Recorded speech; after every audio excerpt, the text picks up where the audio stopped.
medan jihad mengetuk pintu rumah kita. Mengetuk pintu rumah bukan tentang berapa jumlah ketukannya, tapi tentang kesiapan jiwa dan mental kita untuk direngei anak-anak kita, untuk disambati oleh istri kita, untuk menerima kenyataan bahwa ketika kita pulang ke rumah kondisinya berantakan.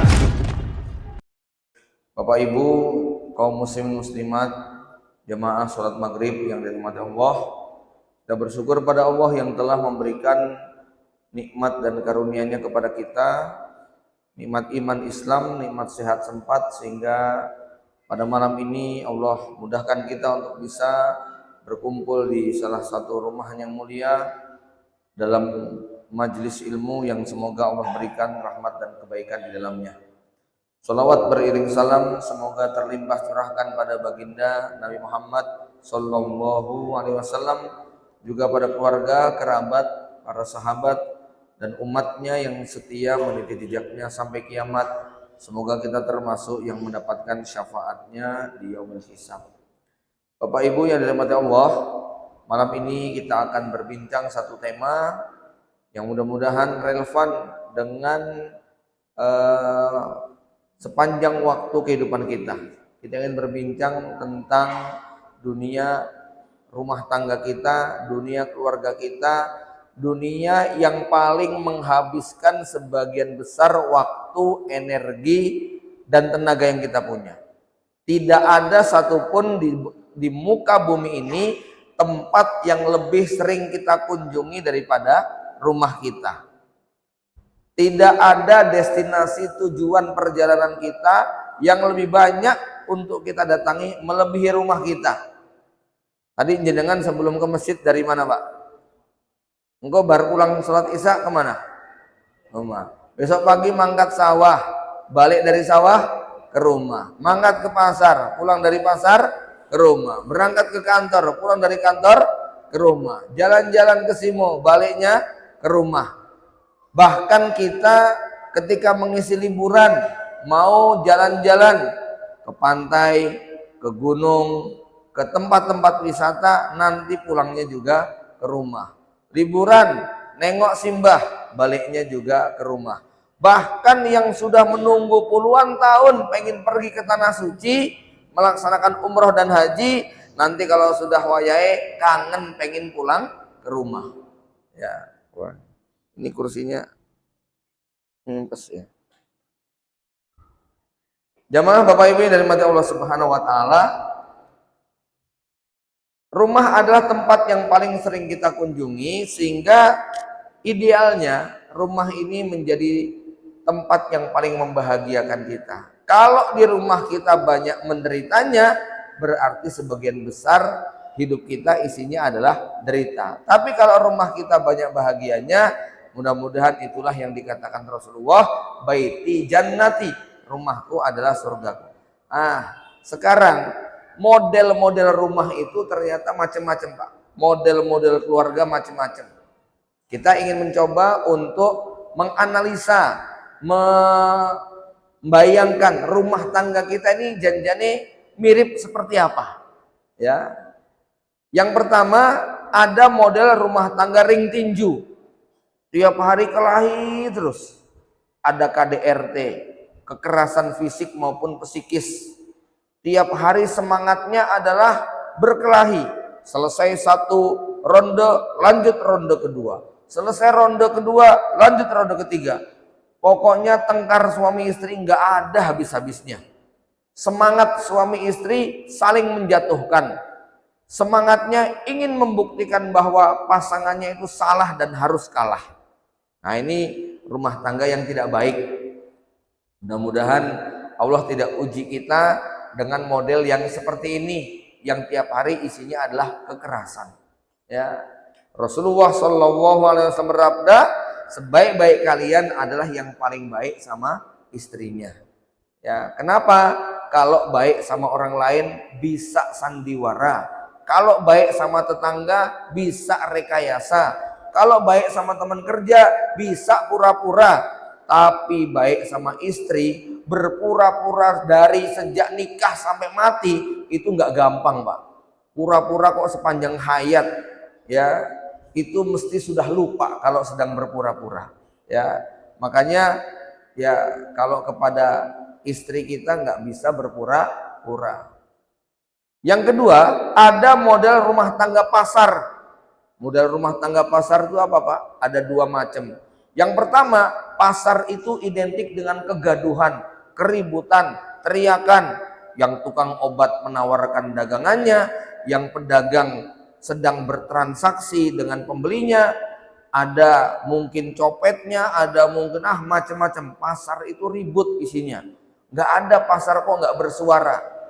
Artinya rumah tangga pasar adalah rumah tangga yang dihiasi dengan teriakan dan bentakan. Rumah tangga yang banyak isinya kalimat-kalimat yang kurang nyaman di telinga.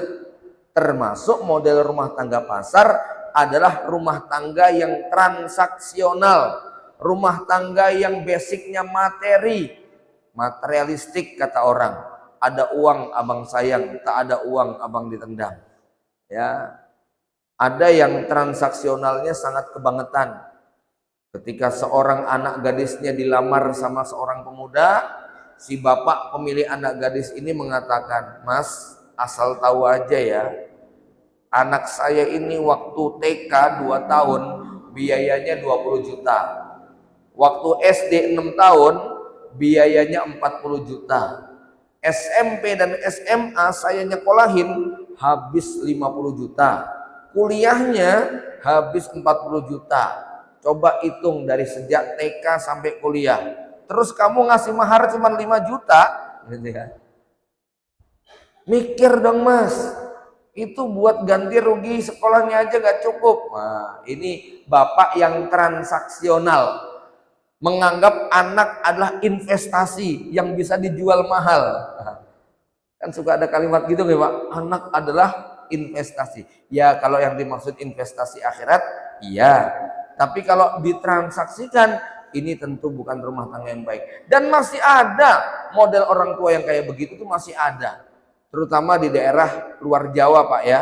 Anak dijual itu masih berlaku gitu loh.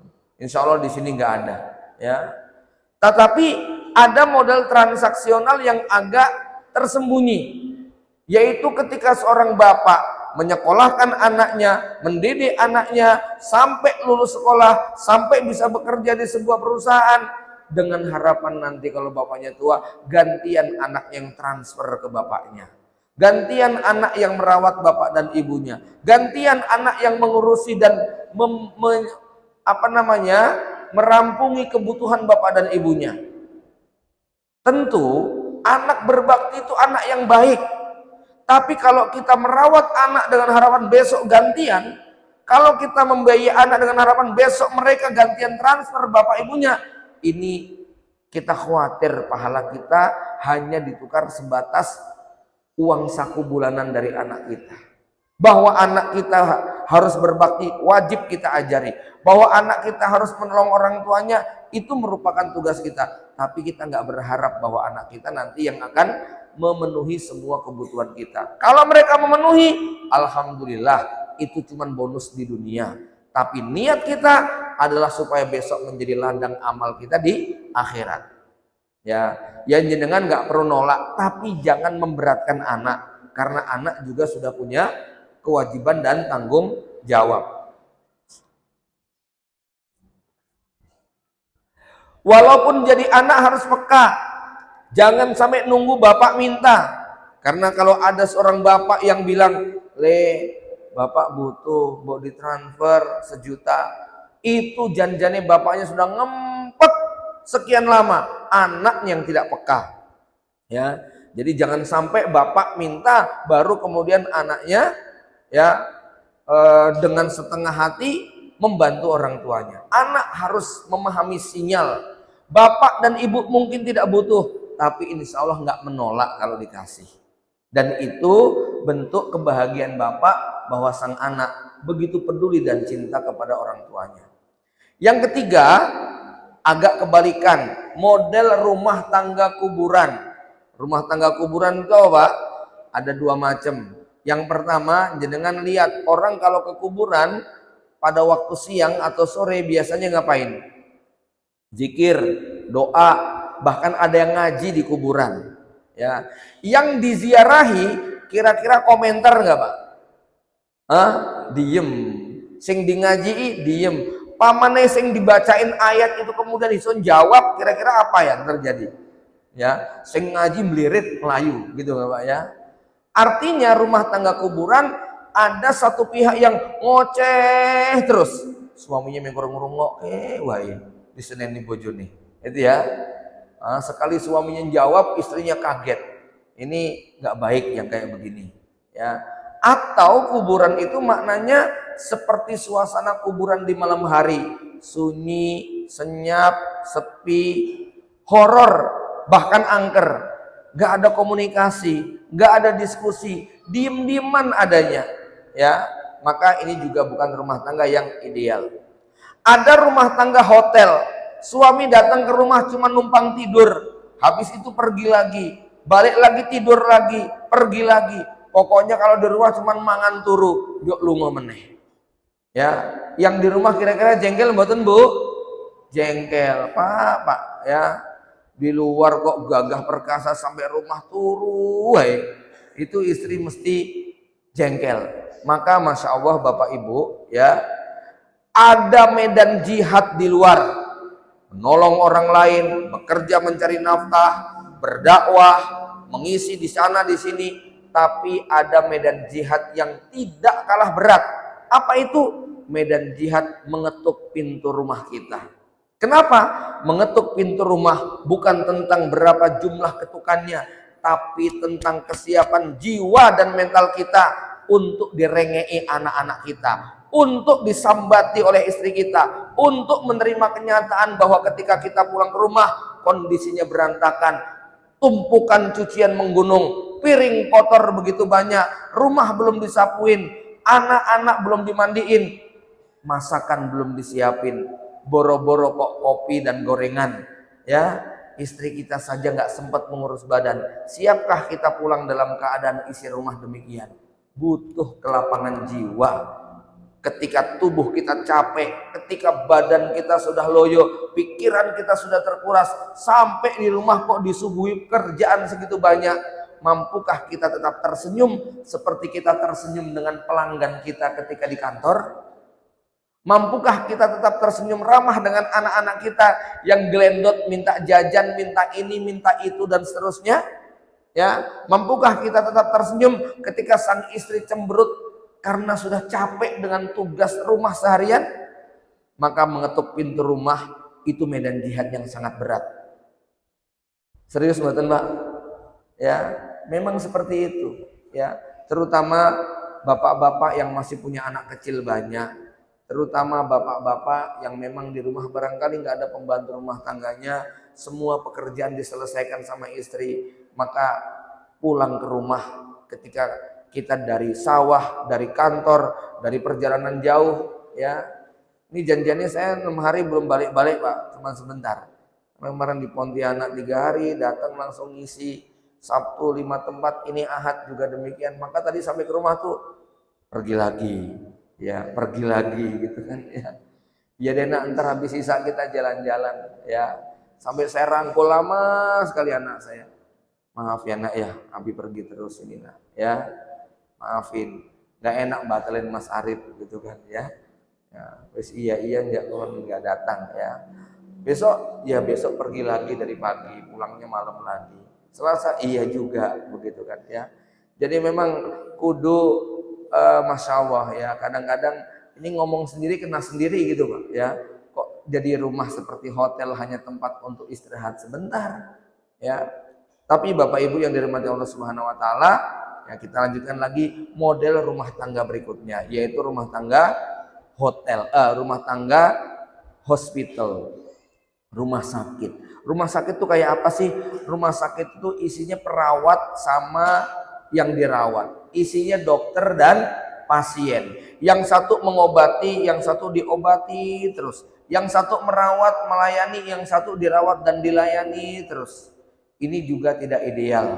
Ketika ada satu pihak maunya dilayani terus sama istrinya, nggak pernah mau melayani istrinya. Maunya dirawat terus, tapi tidak mau merawat.